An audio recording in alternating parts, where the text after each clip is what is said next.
In this discussion, aptly titled Capturing Our World, I have caught some pretty awesome guests who will be chatting about why we take photos of nature, why those photos move us, and their impact on the conversation of conservation. I was really interested in marine conservation, marine science, which I studied at UC Santa Barbara. I spent a lot of time just kind of cruising around the tide pools off the coast there. I brought my underwater camera with me a lot of times and really got into photographing marine invertebrates. 70 Degrees West is a photo documentary project where we're traveling from essentially the North Pole, Greenland, following a single line of longitude south to Antarctica. And we're concentrating on about 8 unique ecoregions along this single line of longitude and the effects that the modern world has on these unique environments.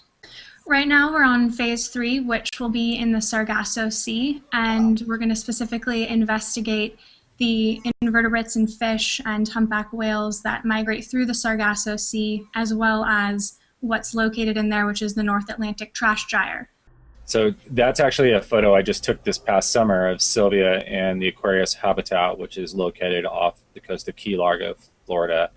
And as you can imagine, over the past 15 years, I've taken a lot of photos of Sylvia. But I like this one because it shows her underwater, but she's totally dry. You know, it's a very different look for Sylvia. Usually, it's a documentary film that we shot in 2011 about going to find an iceberg aboard a small sailboat.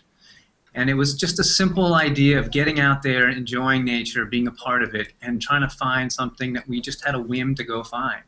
I mean, the whole journey took place aboard a 28-foot sailboat, and with pretty limited amount of things and limited amount of space, and we were packed in there quite tightly. It was the two of us, a camera crew, and my cat. Not to spoil the movie itself, but did you guys end up finding the iceberg?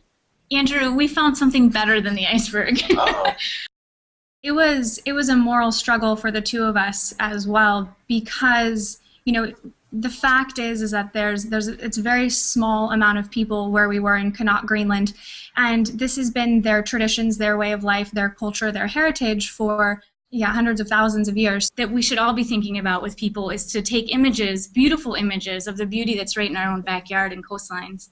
I've never seen one of these things before in my life. I've seen various jellies and various other like man-of-war type creatures, but these things have such an iridescence and such a beauty and such a story behind them.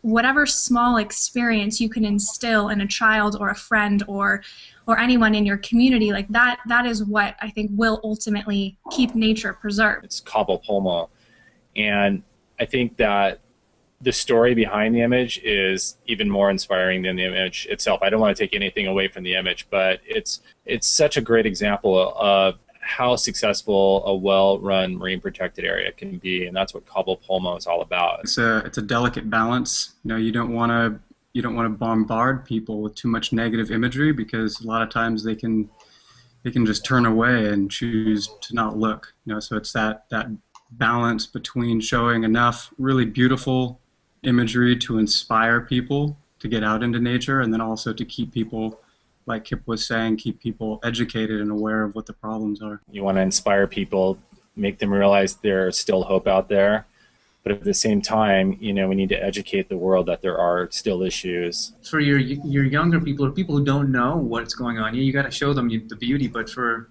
a certain audience, they know that there's beauty out there, and it's really important for them to see the devastation that's going on. There are things that are bigger than you. It's not always about yourself. And all the species, you included, are caught in that struggle of survival. So by trying to keep that seed alive, by trying to have them go and experiment the wilderness, maybe the people will get that epiphany, that moment that will change their life.